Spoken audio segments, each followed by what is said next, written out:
ವಿದ್ಯುತ್ ಟ್ರಾನ್ಸ್ಫಾರ್ಮರ್ನಲ್ಲಿ ಬೆಂಕಿ ಕಾಣಿಸಿಕೊಂಡು ಕಬ್ಬು ಬೆಳೆ ಸುಟ್ಟು ಕರಕಲಾಗಿರುವ ಘಟನೆ ನಂಜನಗೂಡು ತಾಲೂಕಿನ ಮಡುವಿನಹಳ್ಳಿ ಗ್ರಾಮದಲ್ಲಿ ನಡೆದಿದೆ. ಗ್ರಾಮದ ರೈತ ಶಶಿಕುಮಾರ್ ಎಂಬವರು ತಮ್ಮ 3 ಎಕರೆ ಪ್ರದೇಶದಲ್ಲಿ ಕಬ್ಬು ಬೆಳೆಯನ್ನು ಬೆಳೆದಿದ್ರು.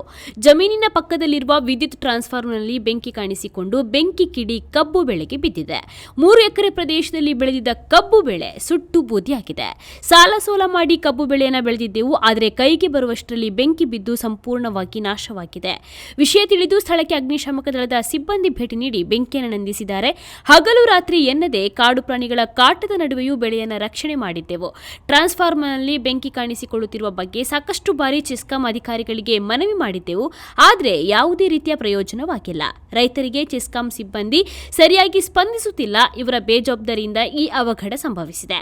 ಸುಮಾರು 8 ಲಕ್ಷಕ್ಕೂ ಹೆಚ್ಚು ಮೊತ್ತ ನಷ್ಟ ಉಂಟಾಗಿದೆ. ಸೂಕ್ತವಾದಂತಹ ಪರಿಹಾರವನ್ನು ಸರ್ಕಾರ ನೀಡಬೇಕು ಎಂದು ಒತ್ತಾಯಿಸಿದ್ದಾರೆ. ಮಡನಹಳ್ಳಿ ರೈತ MS ಶಶಿಶೇಖರ್ ಅಂತ ಸರ್.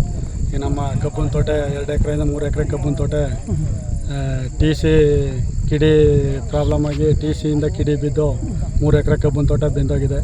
ನಾವು ಸಾಲ ಸೋಲ ಮಾಡಿ ಈ ಮಳೆಗಾಲದಲ್ಲಿ ನೀರಿಲ್ಲದೆ ಹಗಲು ಸಂದೆ ಹಂದಿ ಕಾದು ಆನೆ ಕಾದು ಎಲ್ಲ ಬೆಳೆದಿದ್ನು. ಈ ಥರ ಕಿಡಿ ಬಿದ್ದು ಎಲ್ಲ ಬೆಂದೋಗಿ ಸುಮಾರು 7ರಿಂದ 8 ಲಕ್ಷ ಲಾಸ್ ಆಗಿದೆ. ಇದಕ್ಕೆ ದಯವಿಟ್ಟು ಸರ್ಕಾರದಿಂದ ಏನಾರ ಪರಿಹಾರ ಕೊಡಿಸ್ಬೇಕು ಅಂತ ತಮ್ಮಲ್ಲಿ ಕಳಕಳಿಯ ಮನವಿ ಮಾಡ್ಕೊತಾ ಇದ್ದೀವಿ.